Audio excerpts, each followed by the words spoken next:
আজিকর কাণ্ডের প্রতিবাদে এবার সরব হলেন বিপ্লব চট্টোপাধ্যায়। আমাদের রাজ্য এতটা খারাপ ছিল না।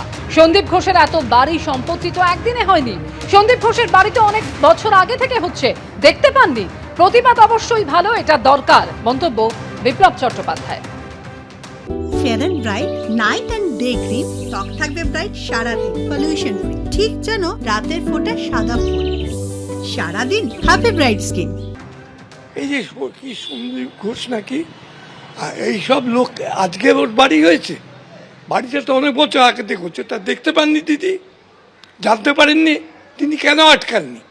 কেন বলেননি যে না বাবা তুই করিস না, এতগুলো করিস না? আর এদেরও লজ্জা না, একটা বাড়ি করতে তো সময় লাগে রে বাবা, করেই যাচ্ছে, যা পাচ্ছে খেয়ে যাচ্ছে। খেলে সবাই খাবে না, ওই চারটে লোক পাবে, কিন্তু পুরো একটা ভালো করছে। অন্তত ওইটা তো এক ধরনের প্রতিবাদ, সে প্রতিবাদটা ভালো, লোককে তো বুঝছে অন্তত যে নিচ্ছে না। রাজ্যটা এত খারাপ ছিল না, চারটে মরবে, পাঁচটা মরবে, আবার হবে, এইভাবেই চলবে। আজিকর কাণ্ডে দিকে দিকেই চলছে এভাবে প্রতিবাদ। বিচার চেয়ে শ্যামবাজারে ছবি আঁকলেন শিল্পীরা।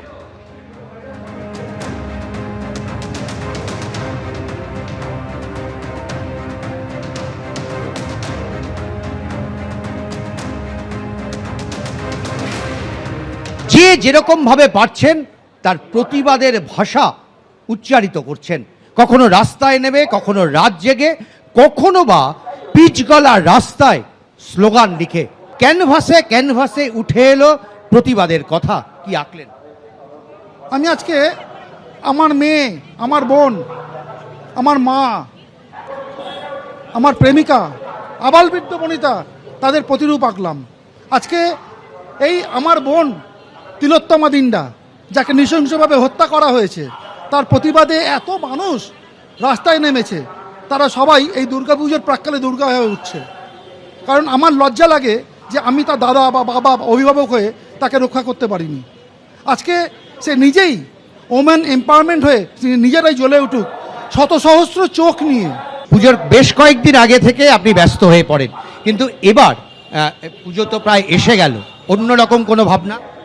অন্যরকম ভাবনা তো আছেই, কারণ আমি গজতন্ত্র মিনারে বসে কোনোদিনও ছবি আঁকিনি, মানুষের কথা বলেছি, মানুষের সঙ্গে থেকেছি। আজকেও আমার যে দুর্গা আজকে যে মণ্ডপে যাবে, সেখানেও সে শত সহস্র দুর্গা হয়ে উঠবে এবং সেখানে অন্য একটা রূপ দুর্গার দেখাবো। ক্যানভাসে তাদের মনের কথা, তাদের প্রতিবাদের ভাষা প্রতিনিয়ত তারা তুলে ধরছেন। এসএফআই ডিওএফআইয়ের ধর্ণা মঞ্চে এরকমই 20 জন শিল্পী তারা তাদের প্রতিবাদের ক্যানভাস আঁকলেন। প্রতিবাদের ভাষা, এটা আমাদের প্রতিরোধের আগুন। যা চলছে, তার প্রতিবাদে এই ছবি আঁকা, অবশ্যই বিচার চাই। প্রতিবাদের ভাষা ক্যানভাসে তুলে ধরা হলো।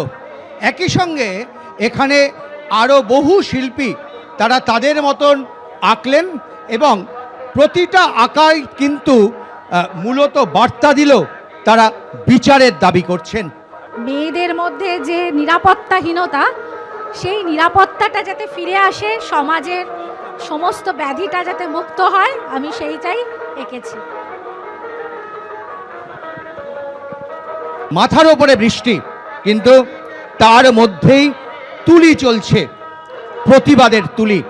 এই বিশাল ক্যানভাসে চলছে আঁকা, চলছে প্রতিবাদ। যেটা আমি এঁকেছি তা হচ্ছে যে আমাদের লড়াইও আছে এবং এই মেয়েটা একই সাথে ওদিকে ফুলও দিচ্ছে। মানে আমরা লড়াইয়ে দুটোই রাখছি, যেমন আমাদের প্রতিবাদ রাখছি, তেমনি আমাদের ভালোবাসাও রাখছি।